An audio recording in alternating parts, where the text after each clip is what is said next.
Namma ahlan wa sahlan wa marhaban biki mtazamaji wa Star TV. Ni matumaini yangu buheri wa afya, lakini kama afya yako imeyumba, Mwenyezi Mungu mwingi wa rehema akupe ahueni na kusalimu na kukaribisha katika taarifa ya habari usiku wa hii leo. Miongoni mwa habari tulizonazo usiku huu ni pamoja na mamia ya waombolezaji wajitokeza wilayani Musoma mkoani Mara kushiriki maombi na mazishi ya kijana Peter Everest Maira. Mtazamaji, kwa hayo na mengine mengi na kusihi ungane nami hadi tamati. Unaweza kufuatilia matangazo yetu kupitia Facebook na YouTube kwa kuandika neno habari Star TV. Na hodha kwa siku wa leo ni mimi Abdullah Uthman. Karibu tuwe sote.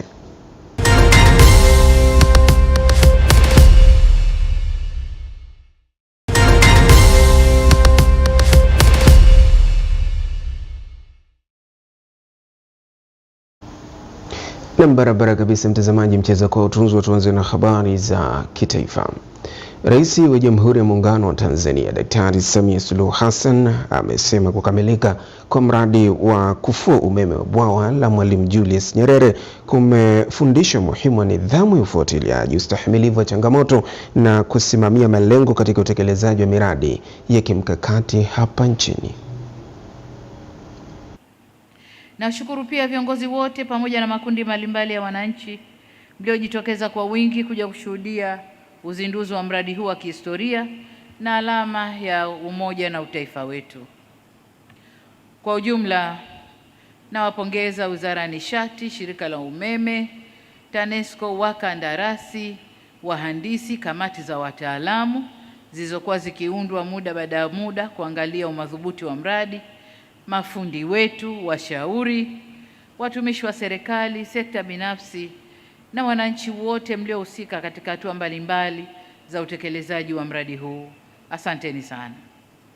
Waheshimiwa viongozi, wageni waalikwa na wananchi wenzangu, kwa kutambua umuhimu wa mradi huu, serikali yetu iliendelea kutekeleza kwa uzito unaostahili hadi kukamilika kwake.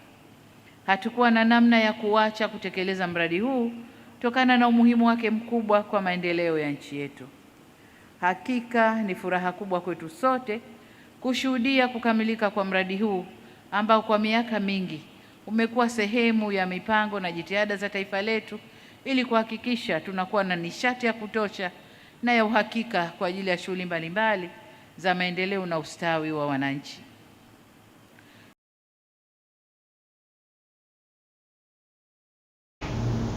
Na tukiachana na taarifa hiyo mtazamaji, waziri wa nchi ofisi ya waziri mkuu tawala za mikoa na serikali za mitaa TAMISEMI Profesa Riziki Shemdoe amewataka wajumbe wa taasisi ya maboresho ya serikali za mitaa TOA kuepuka migogoro baina yao, ikiwa kwani ni kikwazo cha maendeleo na uathiri mazingira ya kazi. Mwandishi wetu Joyce Ngerangera ametuandalia taarifa hii. Profesa Shemdoe ametoa maelekezo hayo jijini Dodoma wakati akifunga mkutano mkuu wa 16 wa taasisi ya maboresho ya serikali za mitaa Tanzania TOA 2026. Migogoro kati ya mkurugenzi na katibu tawala, migogoro kati ya mkurugenzi na mkuu wa wilaya, migogoro kati ya rasi na mkuu wake wa wilaya. Tuepuke migogoro hii. Mahali ambapo kuna migogoro hakuna maendeleo na wala hapawi mahali pazuri pa kufanya kazi. Kwa kimo chako mkurugenzi, huwezi kupambana na mwenyekiti wa halmashauri, huwezi kupambana na mstahiki meya, kwa kuwa unafahamu kimo chako, unafahamu eneo lako la kazi linapoishia. Aidha, waziri Profesa Shemdoe akatumia fursa hiyo kusisitiza suala la ukusanyaji wa mapato. Tuendelee kuimarisha ukusanyaji na usimamizi wa mapato ya ndani pamoja na matumizi yenye tija. Tumepanda sana kwenye ukusanyaji wa mapato na nina imani kubwa kwamba tutaendelea kuongeza juhudi za kukusanya mapato ya ndani. Kwa upande wake, mwenyekiti wa taasisi ya maboresho ya serikali za mitaa TOA Albert Msovela amesema taasisi hiyo itaendelea kuwa mshirika muhimu katika utekelezaji wa shughuli mbalimbali za serikali. Mheshimiwa Waziri, sisi kama taasisi na kupitia wanachama wake ambao tumesema sasa ni marasi, wakurugenzi pamoja na madasi.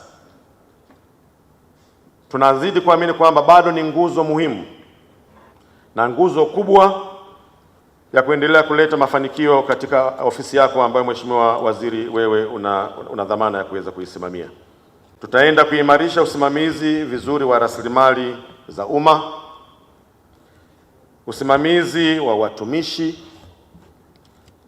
kusimamia sheria, taratibu, kanuni na miongozo mbalimbali ya serikali.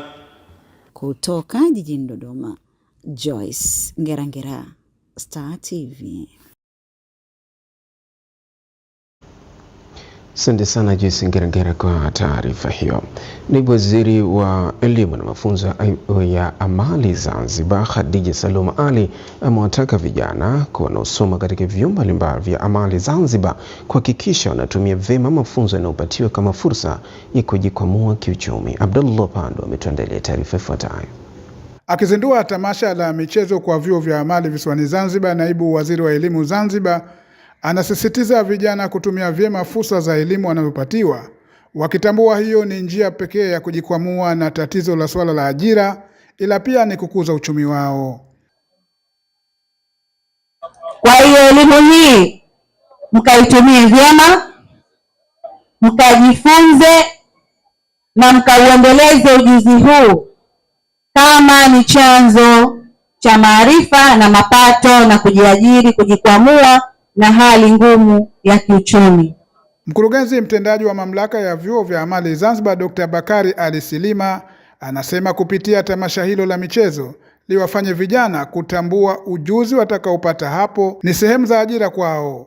Huku mkuu wa kituo cha kurekebisha tabia kwa watumiaji wa dawa za kulevya, Ali Yusuf Ali, akitahadharisha vijana kujiingiza katika matumizi ya dawa za kulevya. Kwa ujuzi sehemu yoyote utakayokuwa nayo ni chanzo chako cha ajira, bila kujali ujuzi wa aina gani. Ujuzi wote ule unalipa. Na sisi tunasema huku ukiwa na ujuzi, kwa hivyo huwezi kulala njaa. Dawa za kulevya ni janga na linanyakua vipaji vya vijana wetu. Lina afya. Na sasa hivi Mheshimiwa mgeni rasmi, kwa taasisi inayotokea, napenda nitoe hii habari ambayo nimewahi kuitoa hapa kabla ya kufika wewe, kwamba dawa za kulevya sasa hivi, wahalifu wa dawa za kulevya wameelekeza nguvu zao kwa wanafunzi wadogo. Baadhi ya walimu na wanafunzi walioshiriki katika uzinduzi wa siku hiyo ya vyuo vya amali Zanzibar wanazungumzia siku hiyo. Kupata zaidi ujuzi na watatusaidia zaidi kukua kwa kiwango cha juu. Nataka kujifunza, kwani madawa ya kulevya si mazuri kwa vijana. Kwani vijana tunapotumia madawa ya kulevya tunaharibu nguvu kazi ya taifa. Tamasha hilo pia litashirikisha midahalo mbalimbali, mpira wa miguu, riadha pamoja na mchezo wa kabadi, huku shughuli nyingine za kijamii na ujasiriamali zikiendelea. Abdullah Pando, Star TV, Zanzibar.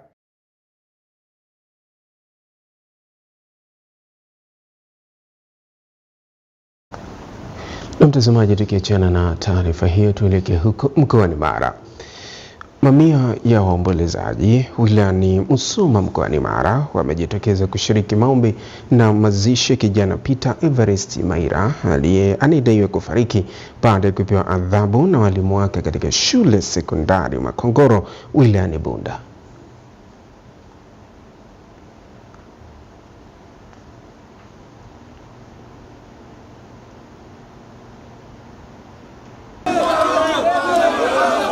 Ni waombolezaji wa msiba marehemu Peter Everest Maira, mwanafunzi wa kidato cha 6 shule sekondari Makongoro, wakizuia gari lililobeba mwili wa marehemu ili waruhusiwe kuubeba kwa mikono na kwenda kuuzika. Mwili wa serikali ni mwili wa vijana, kwani vijana wanafanya nini hapa?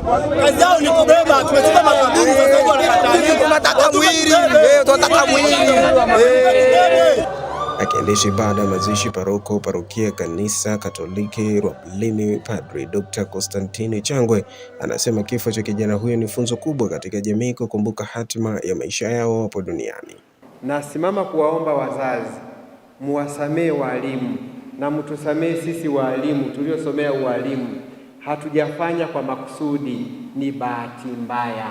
Ichukulieni hivyo kwa imani kubwa na kwa heshima kubwa. na kwa huruma kubwa, Bwana, ungehesabu maovu yetu, nani angesimama? Wakitoa salamu za serikali, mkuu mkuu wa wilaya Bunda Answege Kamenyoge, kaimu mkurugenzi wa halmashauri ya wilaya Bunda Stefano Nation na msemaji wa familia marehemu Peter Alfaksad Ngeregere wanasema amepokea msiba huu kwa masikitiko makubwa. Amefariki mama yake, nipo mimi, anayenifuata nyuma pia akawa amefariki. Kwa hiyo mazingira hayo ni dhahiri shairi kabisa kwamba yalipelekea huyo mtoto kutokuwa vizuri. Tungependa sisi kama binadamu na kama viongozi, hata wazazi na ndugu, tungependa kumwona Peter anaendelea kuishi na anatimiza ndoto zake. Wa mkoa amenielekeza pia kwamba Jumatatu saa 4 kamili anaomba bodi ya shule ya Makongoro, lakini wazazi wa wanafunzi na walimu tukutane katika shule ya Makongoro kwa ajili ya mkuu wa mkoa kuzungumza na wananchi hawa. Marehemu Peter Evarist Maira, mwanafunzi wa kidato cha 6 katika shule ya sekondari Makongoro, anadaiwa kufariki dunia kutokana na adhabu aliyopewa na walimu wake baada ya kufanya vibaya katika mitihani yake ya majaribio. Chuo Kikuu cha Taifa cha Zanzibar SUZA kimesema kitaendelea kufanya tafiti zinazolenga kutatua changamoto za wananchi na kuchochea maendeleo ya taifa, ikiwemo sekta ya uvuvi na madini kupitia wataalamu wanaosoma katika chuo hicho. SUZA ni katika vyuo vikuu ambavyo vinakuwa kwa kasi sana. Ni katika wiki ya kitaifa ya elimu, ujuzi na ubunifu inayoendelea jijini Tanga, ambapo Chuo Kikuu cha Taifa cha Zanzibar SUZA kinashiriki maonyesho hayo kwa kutoa elimu kwa Watanzania fursa zilizopo chuoni hapo. Hapa makamu mkuu wa chuo hicho Profesa Saidi Ali Vuai anazungumzia wajibu wa chuo ni kuhakikisha tafiti zao zinajibu changamoto zinazoikabili jamii kupitia kozi wanazozitoa. Lakini tumeleta programu ambalo inasema kwamba ya soko la kimtandao, kwa sababu kama tunavyoona kwamba kuna wavuvi wengi wadogo ambao inawezekana pengine zile gharama za kusafirisha na kuwapata wateja zinakuwa kidogo ni ngumu, na hivyo kufanya kwamba wasipate ile thamani ya ile mazao yao ambao wanayavuna baharini.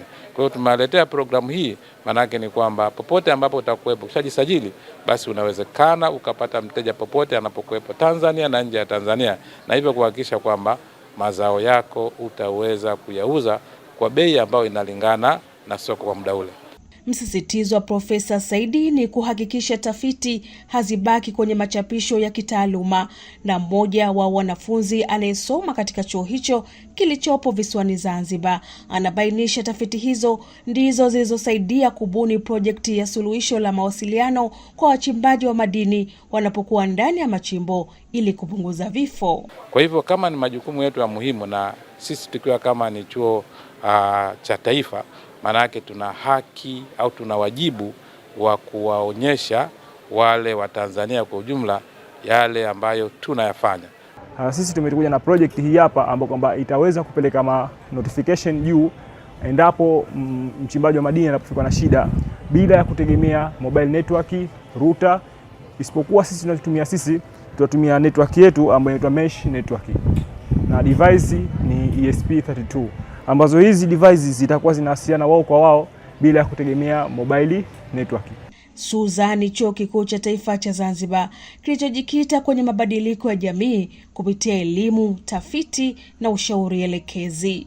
Sharifa Suleiman, Star TV.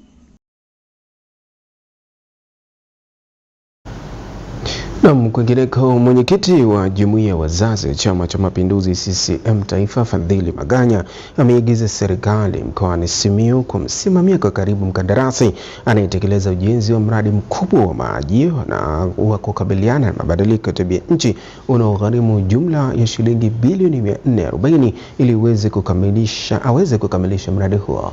kwa wakati. Mwandishi wetu Shabani Lupimo anafafanua. Mradi huu ndio unaotarajiwa kutoa huduma ya uhakika ya maji safi na salama kwa wakazi wa mkoa wa Simiyu, ambapo ikagua maendeleo ya ujenzi wake wilayani Busega. Mwenyekiti wa Jumuiya ya Wazazi Taifa Fadhili Maganya kwanza anapata taarifa na kisha kuagiza usimamizi madhubuti. Kukamilika kwa mradi huu utaleta mapinduzi makubwa katika wilaya ya Busega kwa kuongeza upatikanaji wa maji safi na salama kutoka 73.22 ya sasa hadi kufikia 95%. Jumla una thamani ya shilingi milioni 440 na una components nyingi. Ukiondoa maji ya kunywa, kuna components ya utoaji wa mbegu za ruzuku, lakini pia kuna ujenzi wa mabwawa ya kilimo cha umwagiliaji, lakini mabwawa kwa ajili ya mifugo, utunzaji wa mazingira, ujenzi wa vyoo vya mfano. Jicho ni kura za CCM. Sasa kama contractor anataka kuomba mwaka tena, inaweza kawa changamoto. Kwa hiyo sisi Chama cha Mapinduzi tuweke jicho letu hapa, serikali na nyie, na wakati mwingine hizo exemption na nini, you need to push. Kisha akapata wasawa ukagua wodi ya mama na mtoto katika hospitali ya wilaya ya Busega na kuridhishwa na huduma zinazotolewa. Ombi wangu umekuwa hiki. Hii ni sera ya serikali kupitia Chama cha Mapinduzi kwamba kuwe na chumba maalum kwa ajili ya wazee, na si kwamba mpishe mzee ahudumiwe kwanza. Kwa hiyo ninawapongeza sana sana watu wa. Tumeona kwenye hospitali yetu ya wilaya kwamba na penyewe pamewekwa jengo hilo la OPD kubwa ambalo linaenda kusaidia kwenye masuala ya uzazi wa mama na mtoto. Kwa hiyo nayo tunaishukuru sana serikali ya Dr. Samia Suluhu Hassan, ambao tunaomba Watanzania waendelee kuiunga mkono na kumuunga mkono Mheshimiwa Rais. Hata hivyo, katika ziara hiyo, mwenyekiti wa Jumuiya ya Wazazi Taifa amekagua mradi wa kilimo cha umwagiliaji katika kijiji cha Bukabile na kisha kuzungumza na wanachama wa CCM wilayani Busega. Shabani Lupimo, Star TV, Simiyu. Na viongozi wa Jumuiya ya Maridhiano na Amani Tanzania katika ngazi mbalimbali wamekumbushwa umuhimu wa kutekeleza ipasavyo wajibu wao na kutatua migogoro kwenye jamii na kuhubiri amani ili nchi iendelee kuwa na amani na utulivu na kutoa fursa nzuri shughuli za maendeleo. Mkutano uliowaleta pamoja wajumbe wa Jumuiya ya Maridhiano na Amani JMAT wilaya ya Singida mjini kwa ajili ya uchaguzi wa viongozi wake watakaokuwa madarakani kwa kipindi cha miaka 5. Madhumuni ni kusimamia amani na utulivu kwa Watanzania bila kujali imani, dini, jinsia, rangi wala itikadi za kisiasa. Uongozi wote mnaoona hapa ambao tumeweza kukamilisha, huu kama hivyo lazima kata uwe mwenyekiti, makamu wake, katibu, naibu wake. Mgeni rasmi katika mkutano huo, katibu wa jumuiya hiyo mkoa wa Singida Alhaji Burhani Mlau ametumia fursa hiyo kuwakumbusha viongozi wa ngazi zote juu ya umuhimu wa kutatua migogoro katika jamii na kuhubiri amani. Msimamie amani, na viongozi wa dini hasa ndio wanasema neno la Mwenyezi Mungu, watu hata kama wamekosana, hata kama kumefanya nini, na ukilinganisha katika nchi yetu ya Tanzania ni kisiwa cha amani na tuna amani, na katika migogoro yote inayotokea kuanzia ngazi ya wilaya, nyinyi ndio utakuwa mnasimamia na mnashirikiana na serikali katika kuimarisha amani na kudumisha ulinzi. Ahadi ya baadhi ya viongozi wa jumuiya hiyo wilaya ya Singida mjini ni kwenda kutimiza vyema wajibu wao kwa jamii ili kuhakikisha kuwa taifa linaendelea kuwa na amani, utulivu, umoja na mshikamano. Hii ambayo inalenga kuwaleta wananchi pamoja, tukae pamoja. Inalenga pia kuleta dini zetu zote pamoja, tuongee lugha moja kama Watanzania, na tunaamini Mungu wetu ni Mungu wa amani, sio Mungu wa machafuko. Viongozi wa dini zote pamoja na viongozi wa kimila, lengo na madhumuni ni kuiangalia Tanzania yetu ikiwa inaendelea kuwa na amani. Tutaendelea kuhamasisha vijana wetu na wafanye kazi kwa bidii, waachane na makundi yasiokuwa na msingi, sababu nchi yetu ikiharibika vijana wetu ndio wanaoumia. Kwa hiyo hatutakubaliana na hilo, kwa hiyo tutaunga rais mkono. Jumuiya ya Maridhiano na Amani Tanzania JMAT inaundwa na madhehebu mbalimbali ya dini nchini na viongozi wa mila na desturi, lengo likiwa kusimamia amani na utulivu kwa Tanzania wote. Emmanuel Michael, Star TV, Singida. Mtazamaji, sasa tugeukie katika sekta ya elimu. Wazazi wametakiwa kutochagulia masomo ya kusoma watoto wao wakati huu wanapojiandaa kujiunga na kidato cha kwanza ili taifa liweze kupata matokeo ya mtaala mpya ulioboreshwa. Taarifa ya mwandishi wetu inasomwa studio. Wito huu umetolewa na mdhibiti mkuu wa ubora wa shule jiji la Mwanza, Mwalimu Lucy Nyanda, katika sherehe za mahafali ya 16 za shule ya Furaha Brilliant iliyopo Buongwa jijini Mwanza, ambapo wazazi wametakiwa kushauriana na mtoto kuhusiana na masomo anayotakiwa kusoma ili kupata matokeo chanya. Kwa hiyo tangu kidato cha kwanza unaanza kuandaliwa kwa ajili ya mchepuo fulani. Sasa ili yawezekane hayo, inatakiwa mzazi na mtoto mkae mkubaliane kwa kuangalia pia maendeleo ya mtoto alivyokuwa elimu yake ya msingi. Alikuwa na uwezo zaidi kwenye masomo gani? Naomba msiwalazimishe watoto kusoma masomo mnaotaka ninyi. Mdhibiti mkuu wa ubora wa shule jiji la Mwanza, Mwalimu Lucy, akazitaka pia shule za sekondari kuanzisha mkondo wa amali ili kuwasaidia watoto kupata ujuzi utakaowasaidia kujiajiri. Wamiliki wa shule, naomba niwahamasishe kuanzisha mkondo wa amali kwenye shule zetu.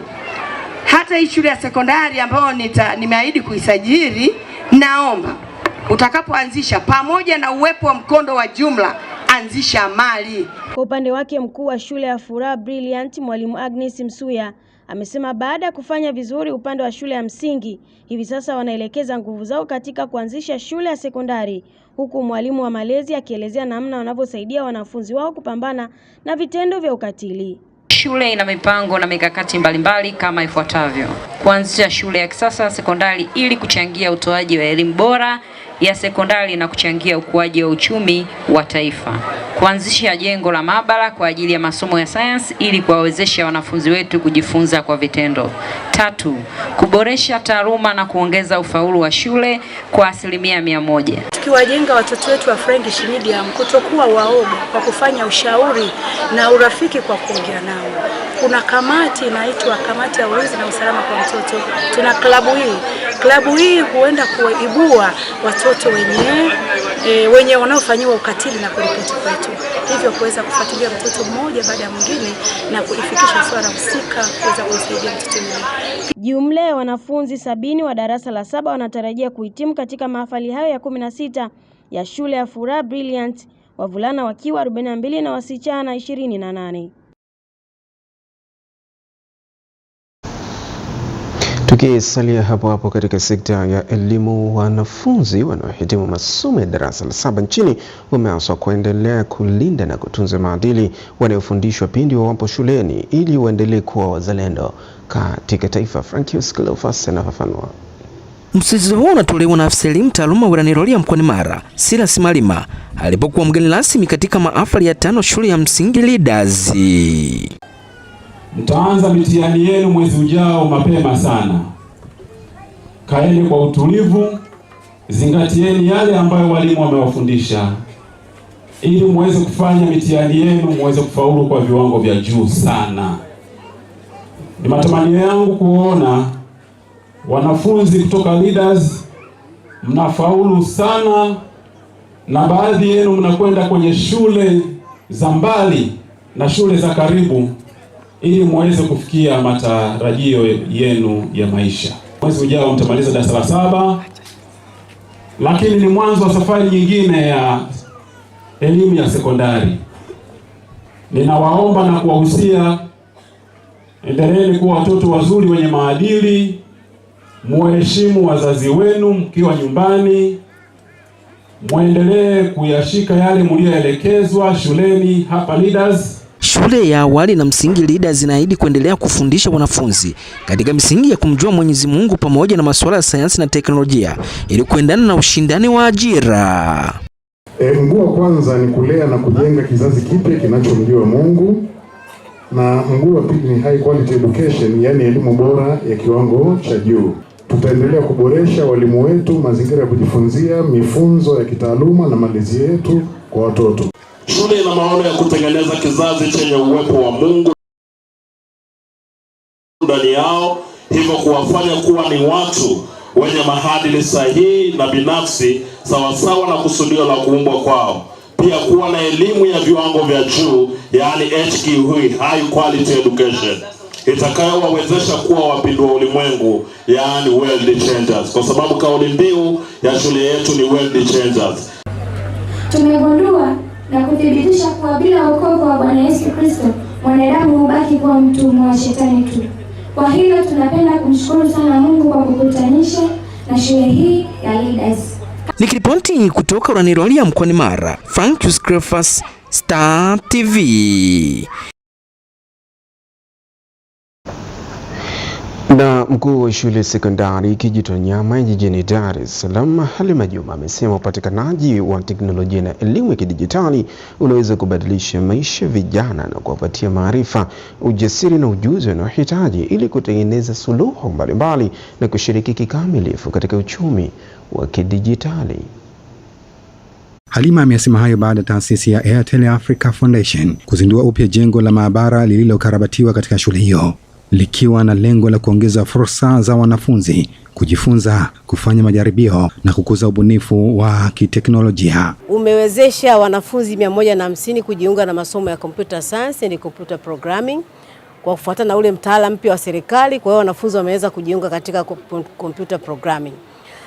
Hii kwanza imewasaidia wanaviona vitu practically, yani wanaviona vitu kwa macho na wanafanya mazoezi kwa vitendo, sio sana kusoma tu kinadharia. Kwa hiyo kwa kuwa wanaziona kompyuta zenyewe na computer lab ipo, walimu wanawafundisha, kuna projector, kuna smart TV, internet ipo. Kwa hiyo kiasi kwamba yale masomo yao yanakuwa rahisi na wanavutika. Maabara hiyo ya Airtel Fursa Lab iliyoanzishwa kwa ushirikiano kati ya taasisi hiyo ya Dar Technohama Business Incubator DTBI, ambayo hutoa mafunzo katika masomo ya sayansi ya kompyuta, programu za kompyuta, biashara, stadi za maisha, lishe, ushonaji na ubunifu. Tunashukuru kwa kweli, miundombinu ya elimu sasa hivi imekuwa kwa kiasi kikubwa, na tungeweza kusema kwamba tukileta zile the right tools for the right time zinaweza zikatumika zikasaidia. Ili mnemba hawa watoto wameweza kutumia vitu mbalimbali kisayansi zaidi ili kuweza kuleta masuluhisho. Tumeona vile vile walioweza kutengeneza jiko. Mimi kama mwanafunzi wa kike kukuza confidence kutokana na yale mashindano ambayo tulikuwa tunashiriki, tunazidi kupata experience na tukashinda zawadi 3. Aidha, mkuu wa shule hiyo amesema tangu kuanzishwa kwa kituo hicho mwaka 2020 kimewawezesha wanafunzi na walimu kupata ujuzi wa kidijitali, mafunzo ya vitendo pamoja na fursa za ubunifu, huku zaidi ya watu 5800 wakiwemo vijana, wanawake na wajasiriamali wakinufaika. Na mtazamaji, taarifa hiyo inatupeleka mapumziko mafupi. Tutakaporejea hapa utakuwa ni wasaa wa jicho letu mkoani. Tafadhali endelea kubaki nasi.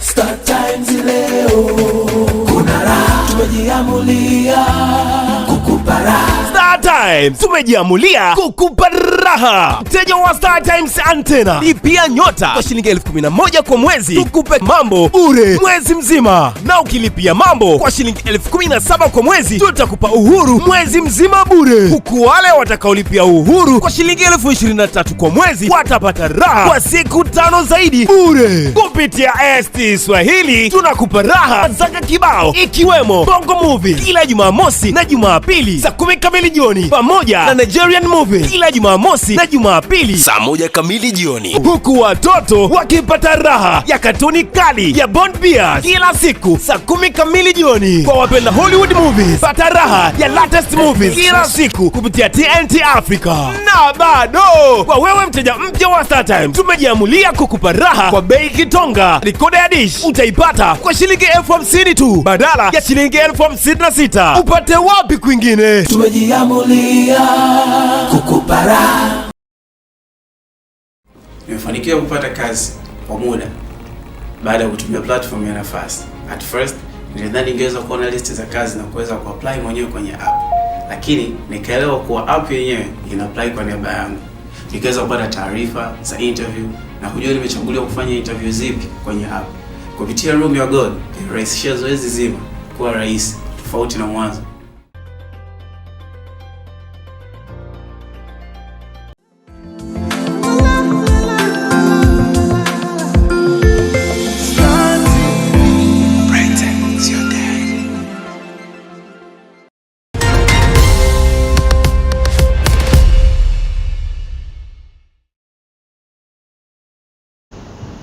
Asante sana mtazamaji kwa kuendelea kubaki nasi. Karibu, huu ni wasaa wa Jicho Letu Mkoani, na leo hii tuelekee huko mkoani Simiyu. Jeshi la polisi wilayani Busega mkoani Simiyu limeshiriki shughuli ya usafi pamoja na wananchi katika mwalo wa Nyamikoma, ikiwa ni sehemu ya kuhamasisha usafi, utunzaji wa mazingira na kuimarisha uhusiano kati ya jeshi hilo na jamii. Taarifa kamili na mwandishi wetu. Mkuu wa polisi wilaya ya Busega Peter Msafiri anasema ushiriki wa jeshi la polisi katika shughuli za kijamii unalenga kuendelea kujenga mahusiano mazuri na wananchi pamoja na kuhamasisha kutunza mazingira. Kwani mazingira ya mwalo huu yakiwa safi, hata viumbe kwa maana ya hao samaki na dagaa tunaoenda kuwavua watazidi kuzaana na watakuwa wengi, lakini mazingira yakiwa machafu na ule uchafu ukiingia ziwani, maana yake ni kwamba hata hao viumbe tunaoenda kuwavua kwa maana ya samaki na dagaa watakosa hewa nzuri, watapata sumu na baadaye watakufa. Hata shughuli zetu za kiuchumi za uvuvi zitakuwa zimekwama. Kwa upande wake, diwani wa kata ya Kabita Sirasi Sosola anasema usafi wa maeneo ya mwalo ni muhimu kwa afya za wananchi na usalama wa mazingira. Hivyo amewataka wakazi kuendeleza utamaduni wa kufanya usafi mara kwa mara. Angalia mazingira yetu yanang'aa, imekuwa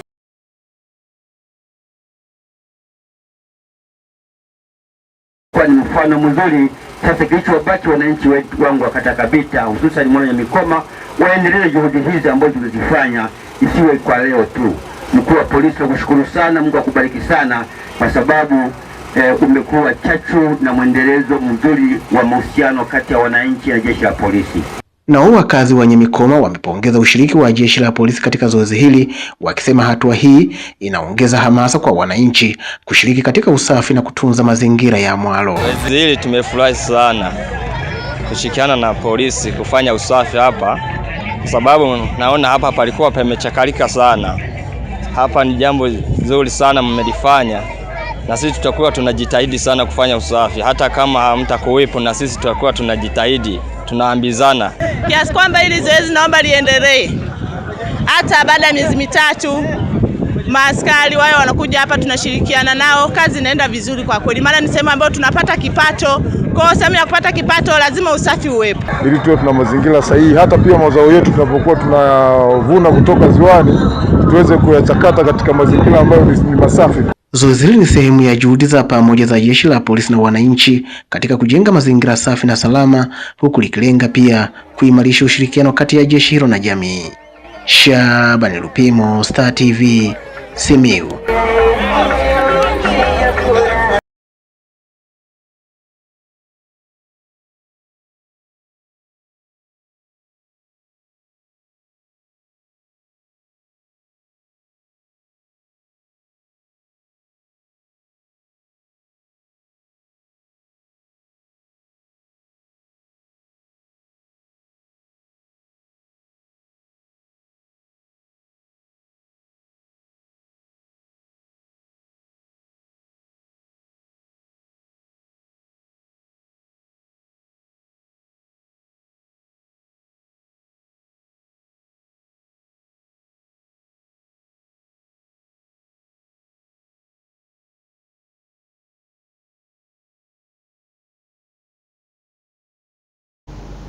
Mtazamaji, baada ya ujumbe ufuatao nitakuletea habari za biashara na uchumi.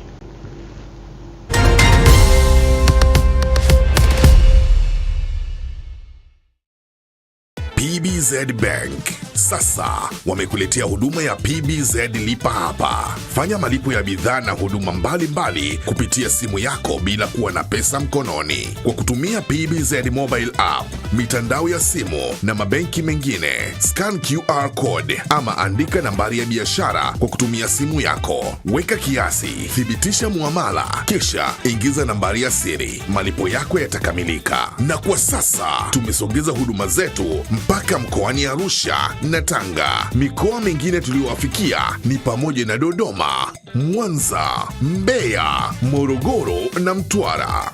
PBZ Bank, benki ya watu, chaguo la watu.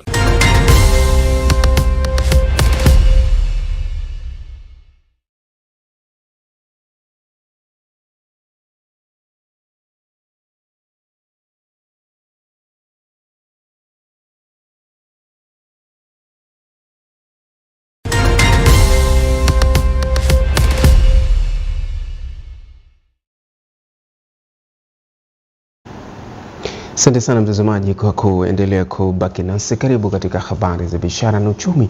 Tuanzie huko Geita ambako Benki Kuu ya Tanzania BOT imeridhia ombi la uanzishaji wa benki ya wachimbaji wadogo lililotolewa na shirikisho la vyama vya wachimbaji wadogo wa madini Tanzania FEMATA, ambapo benki hiyo ipo tayari kupokea maombi rasmi kwa ajili ya kuanza mchakato wa uanzishaji wa benki hiyo. Mwandishi wetu Salma Mrisho ana taarifa kamili. Gavana wa BOT Emmanuel Tutuba ameridhia ombi hilo baada ya FEMATA kuwasilisha dhamira hiyo katika maalumu kilichofanywa kati ya BOT na wachimbaji wadogo mkoani Geita, pamoja na vigezo vingine kuzingatiwa, ikiwemo uwepo wa bodi ya management isiyokuwa na mgongano wa maslahi sambamba na kupata viongozi wenye uzoefu. Ikiwa benki ya biashara manake kwa sasa kiwango cha chini cha mtaji benki itakuwa ni bilioni 15. Na sasa kama ukiuza kuraise hiyo bilioni 15, hiyo itakuwa ni mtaji kiwango cha chini cha mtaji.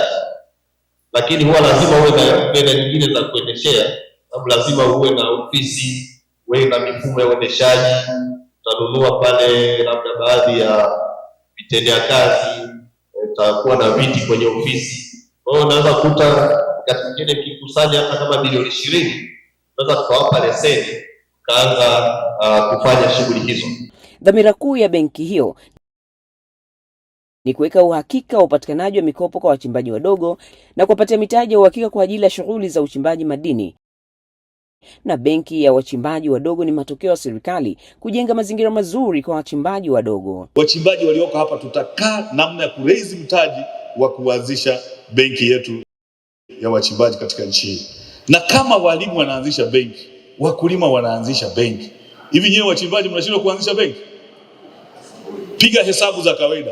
Wachimbaji 200,000 mara milioni 5 ni trilioni 10. Watu wawili watatu waweze kuchanga hiyo fedha na kuanzisha? Hapana. Tunataka benki ambayo itamgusa kila mmoja ili ilete tija kwa watu wote. Isiwe benki ambayo inaweza kahodhiwa na watu wachache na wao ndio wakawa na maamuzi nayo. Tunataka iwe benki ya wachimbaji kweli kama inavyoweza kuwa benki ya wafanyabiashara. Mkuu wa mkoa wa Geita Martin Shigela amepongeza wazo la wachimbaji wadogo na likitimia litaleta mapinduzi makubwa sana katika sekta ya uchimbaji wa madini Tanzania, kwani wachimbaji wenyewe wamekuwa chanzo cha mapato. Mwaka jana makusanyo ya sekta madini ilikuwa trilioni 1 nadhani na bilioni 200 au 300 kama sikosei. Sasa 10% tungekuwa tumeikata, ingekuwa manake bilioni 130. Mheshimiwa Naibu Katibu Mkuu wa Fedha, wewe ndio uko hapa. Hii ndio sekta inakuletea fedha nyingi. Na kwa kweli ukitaka wezesha hii sekta hapa. Tufanye utafiti ili wachimbaji wetu wasibahatishe. Tunaomba sana hiyo 1% inayo. Kwa wachimbaji wadogo, hatua hii inaonekana kuwa mwanzo wa safari mpya ya kupata huduma za kifedha zinazolenga moja kwa moja mahitaji ya sekta ya uchimbaji na kuchochea ukuaji wa shughuli zao kiuchumi. Salma Mrisho, Star TV, Geita. Mtazamaji, serikali imesema uwepo wa mtandao wa kasi na wenye uhakika ni muhimu kwa maandalizi ya jiji la Dodoma kunufaika na fursa za kiuchumi zitakazotokana na mashindano ya AFCON pamoja na kukamilika kwa uwanja wa ndege wa Msalato. Akizungumza wakati wa uzinduzi wa huduma ya Yas Fiber jijini Dodoma, mkuu wa wilaya Dodoma Jabiri Shekimweli amesema mtandao wenye kasi na imara utarahisisha mawasiliano pamoja na upatikanaji wa huduma mbalimbali za kidijitali. Lakini Dodoma ya miezi 12 ijayo, Tanzania miezi 12 ijayo itakuwa ina host AFCON hapa Dodoma. Na sisi tuna uwanja wa mazoezi ambao ujenzi wake unaendelea, kasi yake haijakuwa kubwa sana, lakini we look forward to hosting some of the teams hapa kwa ajili ya mazoezi wakashiriki mashindano ya Dar es Salaam, Zanzibar na Arusha. Kwa hivyo nachoweza kusema ni kwamba Yas Fiber imekuja katika opportune time ku support startups na biashara ambazo zinalenga kunufaika na ujio wa AFCON kwenye nchi yetu. It means being able to reconduct. Hatujaleta tu internet yenye kasi Dodoma, tumeleta huduma inayoweza kumsaidia mwananchi kufanya kazi kwa ufanisi zaidi, mwanafunzi kujifunza na mfanyabiashara kukuza biashara yake na kuwafikia wateja wengi zaidi. For businesses and institutions, it means reliable connectivity in order to support productivity, in order to support digital systems, cloud services, online meetings, and day-to-day operations.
Na Watanzania wametakiwa kutumia fursa ya uwepo wa Ziwa Victoria kuchangamkia shughuli za uvuvi kwa kufuga samaki kwa njia za kisasa, kwa kuwa uzalishaji wa mazao ya samaki bado unahitajika katika masoko ya ndani na nje ya nchi.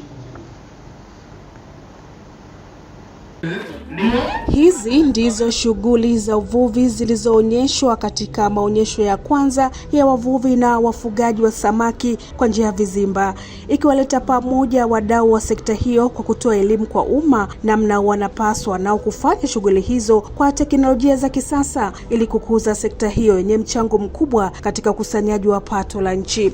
Tupo hapa kwa ajili ya kutoa elimu, lakini tunatamani wananchi wengi wahamasike na wajiunge kwenye hii biashara ya ufugaji wa samaki, kwa sababu kiuhalisia kabisa tunaongezeka kwa namba, watu wanaongezeka. Tukiangalia sensa kadri miaka inavyozidi kwenda tunazidi kuongezeka. Kwa hiyo kadri tunazidi kuongezeka kwa idadi, naona pia chakula kinazidi kuhitajika, lakini rasilimali maji zinaendelea kubaki kwenye ile namba iliyokuwepo au kwenye ile size ambayo ilikuwepo. Kwa hiyo sisi kama FETA tunatamani watu wengi waje huku kwenye hii tasnia ya ufugaji wa samaki, kwa sababu kwanza bado nafasi ni kubwa ya biashara. Waandaaji wa maonyesho hayo wanakiri maonyesho ya Fishing Expo yamekuwa ni chachu ya kuongeza ari kwa wadau wa sekta uvuvi kujua mbinu sambamba na utambuzi wa masoko haswa ya nje, lakini pia kuongeza value ya baadhi ya bidhaa zinazotengenezwa za zao la samaki, lakini pia imelenga kuongeza masoko ya ndani na nje ya nchi. Kwa kupitia jukwaa hili watu wataweza kuconnect na kuweza kutatua shida zao mbalimbali na kufahamu njia za kuongeza masoko ya ndani na nje ya nchi, lakini pia kutoa elimu kwa umma juu ya ufugaji wa samaki na uvuvi wa kisasa wa kutumia teknolojia mbalimbali za kisasa.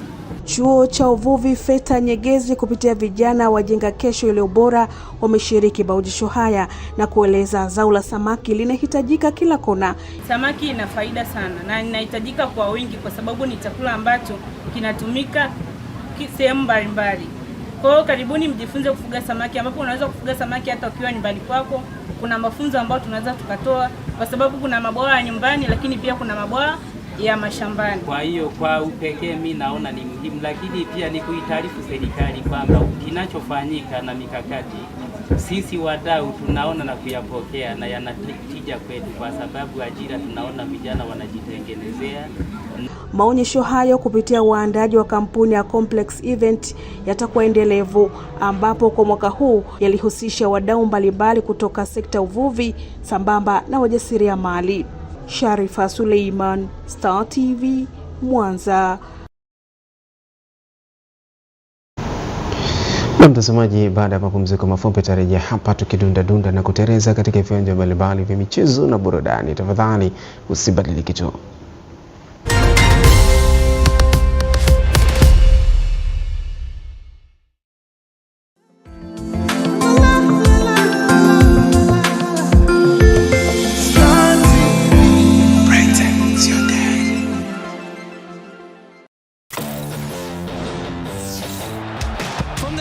Stage, the badges change, but the passion remains. It's a special goal. What the hour? Come with the man. This football is from the heavens. What a story this is. 10 months of drama lie ahead. The stage is set. Mahali pekee kwa soka bora duniani ni SuperSport. Jiunge na DStv kwa shilingi 15,000. It's on.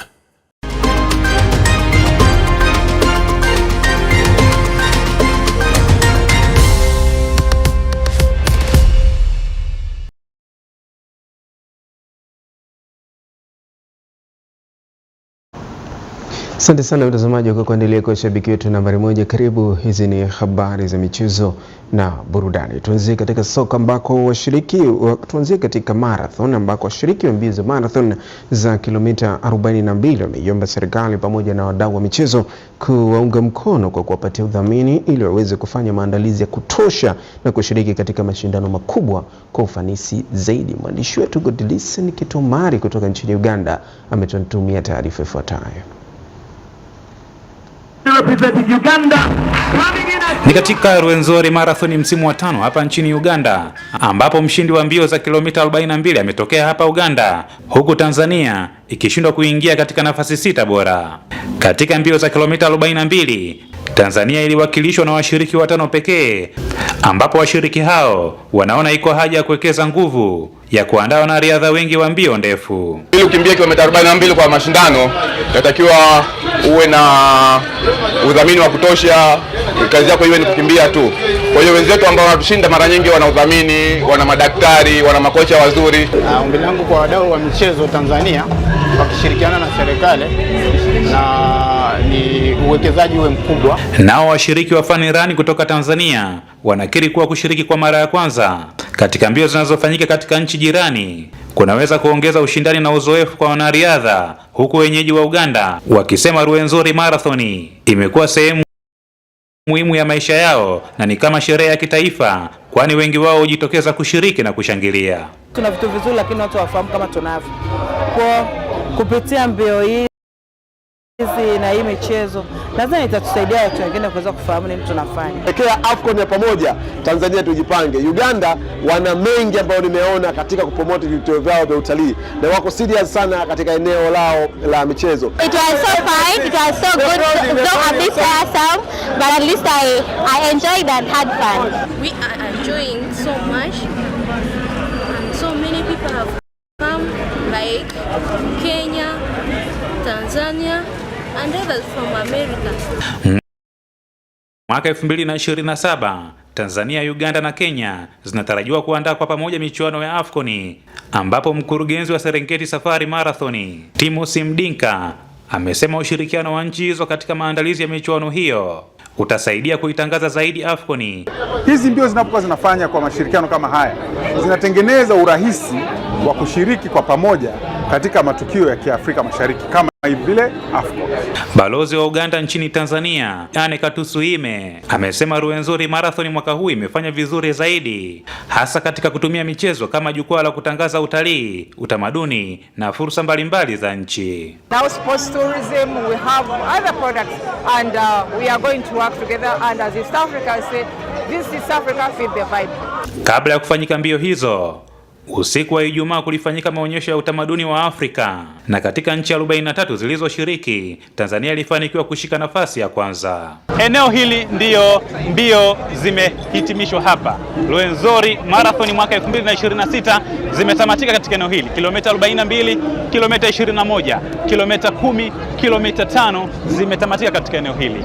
Nasi Star TV tulikuwa tunakuletea matukio kuanzia mwanzo hadi mwisho katika kuhakikisha kwamba tunakuhabarisha juu ya mbio hizi ambazo zimefanyika kwa ushirikiano kati ya Tanzania na Uganda. Na mimi nimekimbia kilomita 10 na kuondoka na medali yangu ya Ruwenzori Marathon mwaka 2026. Kutoka hapa Kasese nchini Uganda, Golisen Niktomari, Star TV.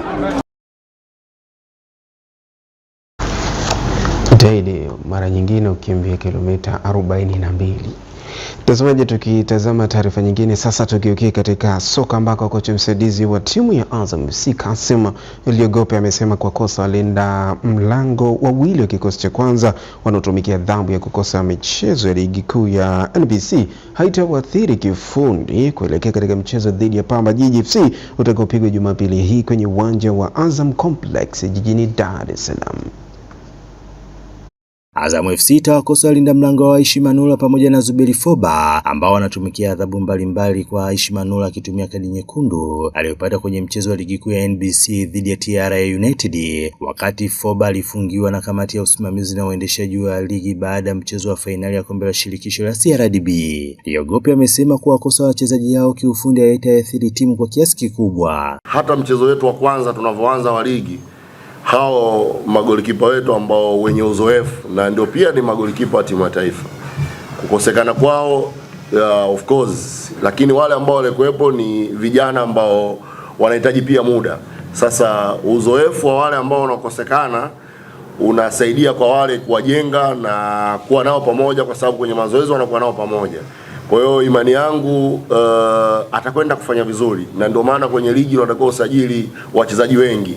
Kuna bahati mbaya, kuna kuumia, kuna kadi. Kwa hiyo tahadhari hizo tulishazichukua toka mapema. Kwa upande wake kocha wa walinda mlango wa timu ya Pamba Jiji Ujoni wao amesema wamekuja kupata alama 3 katika mchezo huo ili kuendelea kujiimarisha kwenye msimamo wa ligi kuu ya NBC.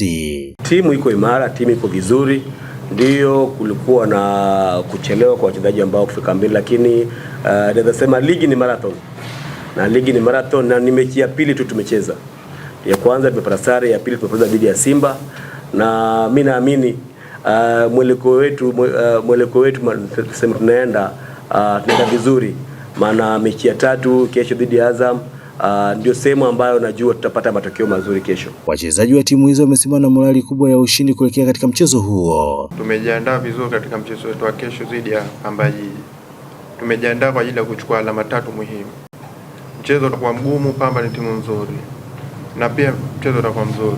Nadhani mechi kesho itakuwa ni ngumu. Tunaheshimu Azamu, lakini sisi tupo kwa lengo moja tu, kwamba kwenda kupata matokeo. Ikiwa kuwafunga, ikiwa draw, lakini nadhani itakuwa mechi nzuri na itakuwa mechi bora kwa kesho. Ligi kuu ya NBC huu ni mzunguko wake wa 3 unaenda kuchezwa mwishoni mwa juma hili, huku katika msimamo ukiongozwa na klabu ya Yanga akiwa na alama 6 sawa na mtani wake klabu ya Simba, wakipishana kwa idadi ya magoli ya kufungwa na kufungwa. Bwana Shomali, Star TV, Dar es Salaam.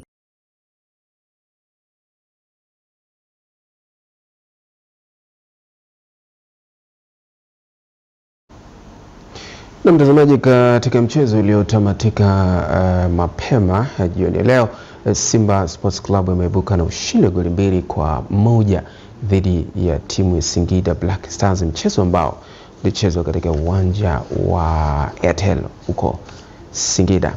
Na hivi ndivyo mtazamaji inavyohitimisha taarifa ya habari kutoka hapa Star TV. Tunakamilisha taarifa yetu ya habari kwa utabiri wa hali ya hewa. Kwa niaba ya chumba cha habari, jina langu ni Abdullah Uthman. Kwa heri, ulale unono.